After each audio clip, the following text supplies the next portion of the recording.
So you mentioned that maybe feminism had noble roots.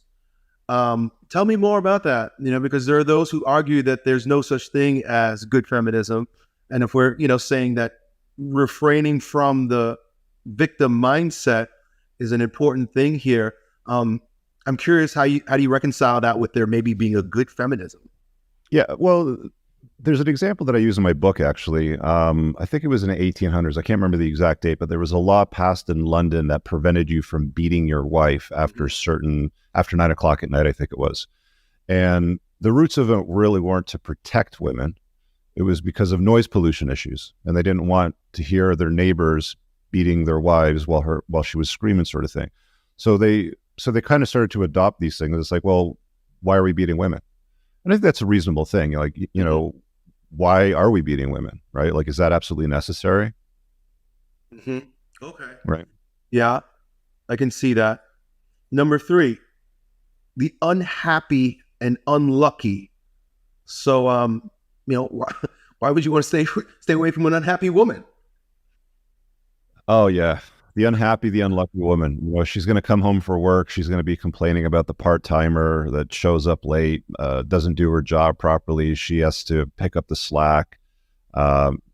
Just everything. There was that acronym that popped up about 20 years ago in my life. It was FML, and that basically stood for F my life. The unhappy, unlucky will go to that all the time. I'm just always unlucky. I'm unlucky in love. I'm unlucky I can't lose weight. I'm unlucky and I placed an offer on the house that I wanted. I didn't get it. It's like nothing ever goes their way, and it's wah, wah, wah. And it's this big cloud of negative energy that's around them. They're like energy vampires. They will suck the joy and happiness from your life. They're just so sad to be around. I think it's one of Robert Greene's 48 rules of or 48 laws of power. Yeah, staying away from people that are in that mindset. It's just better. It's not just exclusive to women. I think it's exclusive to human beings in general. Stay away from people that are unlucky and always unhappy about something. Yeah. I see this sometimes, and I think you do make reference to it, but there, someone listening might say, why would anybody want to hang out with someone who's unlucky, unhappy? But there tends to be this instinct within some men. I think we all have it. How it shows up is different, but to then save this poor soul.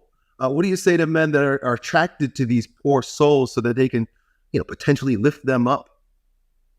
Yeah, I think men inherently want to protect and save women. So, they call this dynamic the Captain Save-A-Ho dynamic in the Mano Swamp, which is, just a funny way of sort of putting it, because a lot of these women, that's just who they are, right?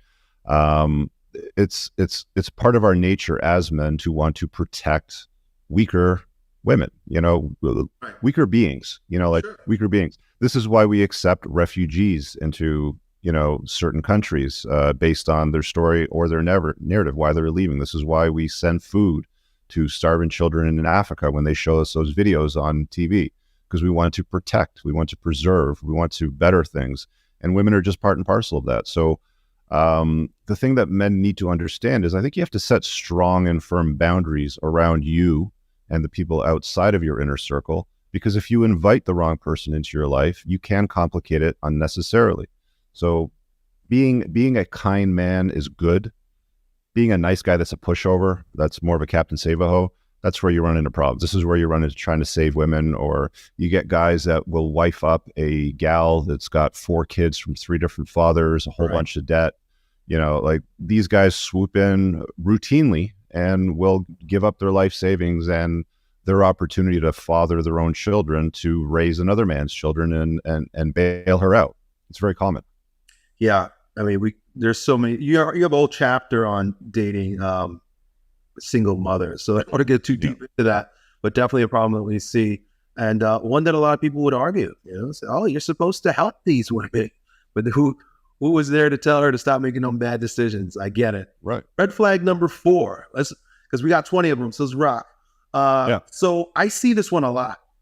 Man, and I would say that, in many cases, this is probably the prime reason why men are complaining in their marriages is because she competes with you.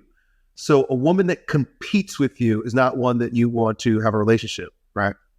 Yeah. I mean, if a woman's going to compete with you, she's going to, hey, Elliott, my car's better than yours. Hey, Elliott, I've got 10-foot ceilings in my place. You only have 8-foot ceilings. You know, why did you buy such a crummy house, sort of thing? Your life will be miserable. You know, she's going to be difficult to be around.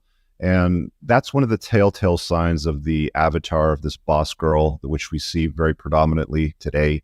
A lot of girls have gone out there, they've gotten their degrees, they frame them in mahogany, they have little letters after the name on the degrees, signifying their importance of what they do. They climb the corporate ladder, they put off having families and raising children until well into their 30s, sometimes even 40s. They freeze their eggs because they have important things to do.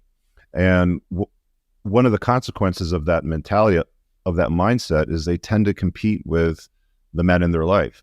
I've seen this before. Like, I've dated a couple of professional gals where they had siblings growing up, usually brothers or even sisters. But I saw it mostly with brothers, where they would compete with their brothers growing up. And if you've got a gal that you're dating and you discover that she competed with her brother growing up, she's probably going to pull that stuff on you as well, too. It might seem cute or fun, like a little bit of a fun jab here and there where you have a little bit of playful banter. But when it turns into competition and mocking, it's going to go down a bad path. At the end of the day, guys, a woman has to look up to you. She wants to be with a giant. She wants, like, a woman that sees you as her hypergamous best option, as a giant in her life, will not try to compete with you. She will want to complement your life, not compete in it.